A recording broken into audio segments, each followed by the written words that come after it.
어느 작은 마을에 사는 한 남자가 있었다. 그의 이름은 민수였다. 민수는 건강에 대해 그다지 신경을 쓰지 않는 평범한 사람이었지만 어느 날 한 친구의 건강 진단 결과를 듣고 큰 충격을 받았다. 친구는 평소 건강해 보였지만 검사 결과 치명적인 질병의 초기 증상이 발견된 것이다. 이 사건은 민수에게 큰 경각심을 일깨워주었다. 충격 속에서 민수는 건강하게 사는 법을 연구하기 시작했다. 그는 다양한 책과 인터넷 자료를 통해 질병 예방을 위한 습관들을 찾아내기 시작했다. 이 과정에서 그는 매일 실천할 수 있는 5가지 습관을 정리하게 되었다. 첫 번째 습관은 바로 규칙적인 운동이었다. 민수는 매일 30분 이상 운동을 하기로 결심했다. 그는 조깅을 시작하기로 했고 처음에는 몇 분 뛰는 것조차 버거웠지만 점차 몸이 적응하면서 라인 계율가를 따라 즐거운 마음으로 달릴 수 있게 되었다. 매일 뛰면서 신선한 공기를 마시고 새로운 풍경을 바라보며 민수의 마음은 점점 평온해졌다. 이 습관은 단순히 민수의 체력을 증진시켰을 뿐 아니라 스트레스를 해소하는 데에도 큰 도움이 되었다. 두 번째 습관은 균형 잡힌 식사였다. 민수는 평소에 간단한 패스트푸드로 식사를 때우기 일쑤였다. 하지만 그는 각종 영양소가 고르게 포함된 식사를 중요하게 생각하게 되었다. 하루에 여러 가지 색의 야채와 과일을 섭취하고 적정량의 단백질과 건강한 지방을 섭취하기 위해 꾸준히 노력했다. 처음에는 음식을 준비하는 데 시간이 걸렸지만 시간이 갈수록 그는 효율적인 식사 준비 방법을 터득하게 되었다. 셋째 습관은 충분한 수면이었다. 민수는 그전까지 밤늦게까지 스마트폰을 보는 습관이 있었다. 하지만 이제는 스스로 엄격한 수면 시간을 정하고 각자의 루틴을 지키도록 했다. 그는 자기 전 스마트폰을 켜지 않기로 하고 잠자리에 들기 전 따뜻한 차를 마시며 하루를 마무리하는 시간을 가졌다. 잠을 충분히 잔 날은 기분이 상쾌했고 하루에 에너지가 넘쳤다. 네 번째 습관은 적절한 스트레스 관리였다. 민수는 회사에서 일어나는 다양한 문제들로 인해 스트레스를 많이 받았었다. 스트레스가 쌓이면 건강에 악영향을 미친다는 것을 알게 된 그는 이와 관련된 책을 읽고 명상을 시도하기 시작했다. 그는 매일 아침과 저녁 잠깐의 시간을 내어 호흡에 집중하며 마음의 평정을 찾았다. 덕분에 그는 보다 긍정적으로 생각하고 스트레스를 덜 받으면서 더 효과적으로 업무를 처리할 수 있게 되었다.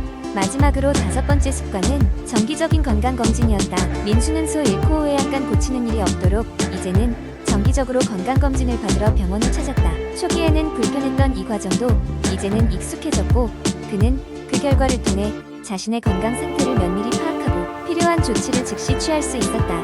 민수는 위의 5가지 습관을 꾸준히 실천하면서 스스로의 건강에 긍정적인 변화를 느꼈다. 아침에 긍정적이고 활기찬 기분으로 일어났고 밤에 잘 잤기 때문에 하루하루가 더욱 생산적이었다. 무엇보다도 민수는 자신의 삶을 스스로 관리하고 있다는 강한 자신감을 가지게 되었다.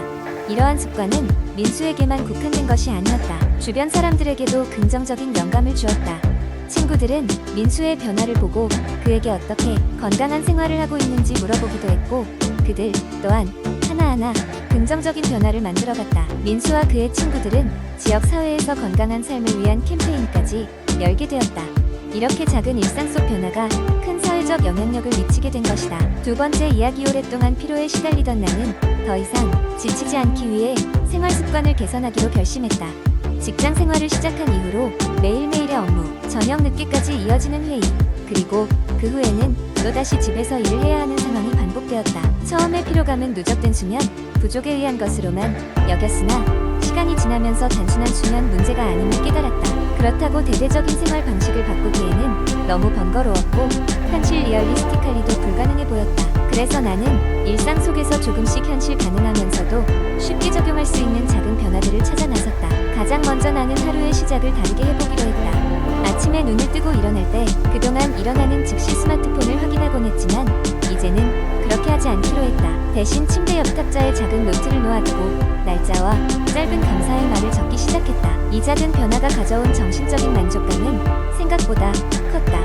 하루를 긍정으로 시작하는 것만으로도 기분이 훨씬 나아졌다. 그 다음으로 나는 출퇴근하는 시간을 이용해 하루에 에너지를 충전하는 방법을 찾기로 했다. 지하철이나 버스를 타고 이동하면서 주로 음악을 듣거나 영상을 보곤 했지만 대신 짧은 명상이나 호흡 운동을 하기로 했다. 초반에는 집중하기 어렵기도 했지만 차츰 익숙해지면서 하루 중 내가 가장 차분해지는 시간으로 자리 잡게 되었다.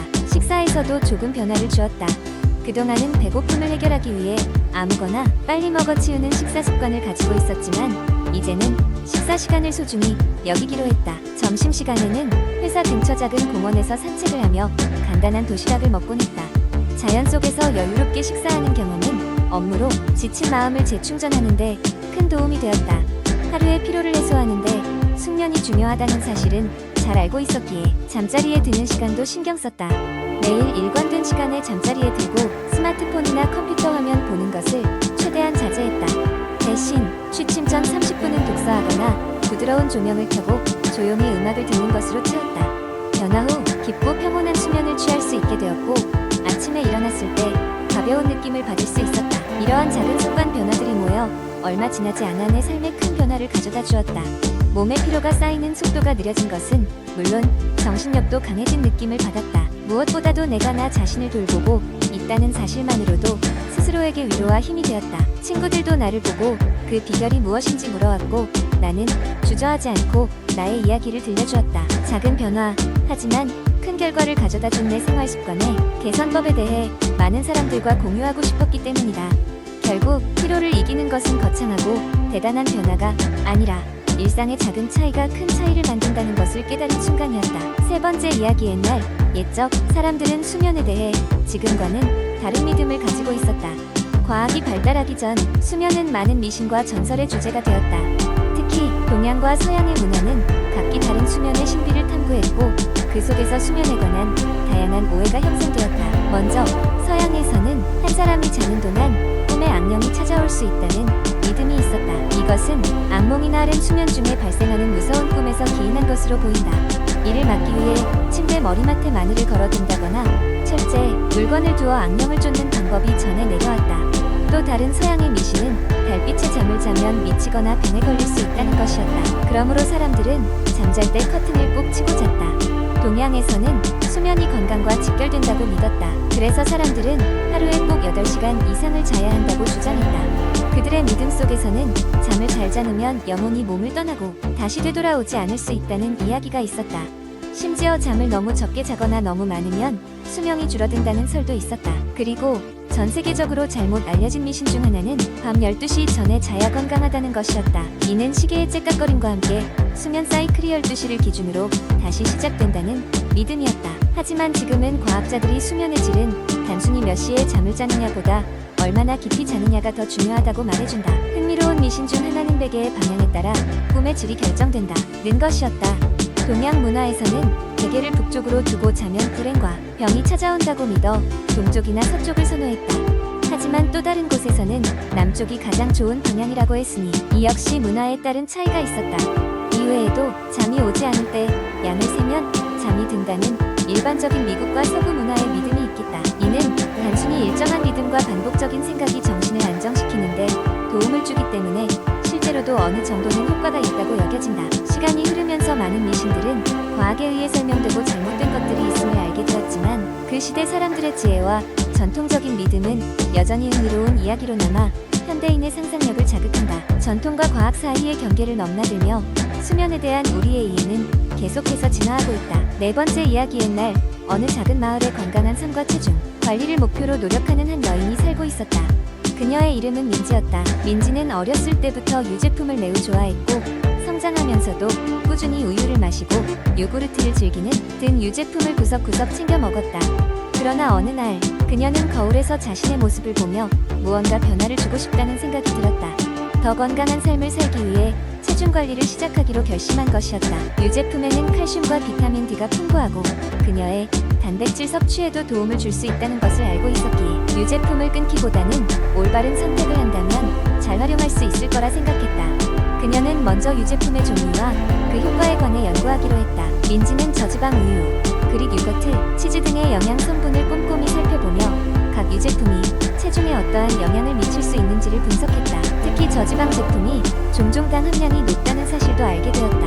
핵심은 양과 섭취하는 시간대 그리고 다른 음식과의 조합이었다.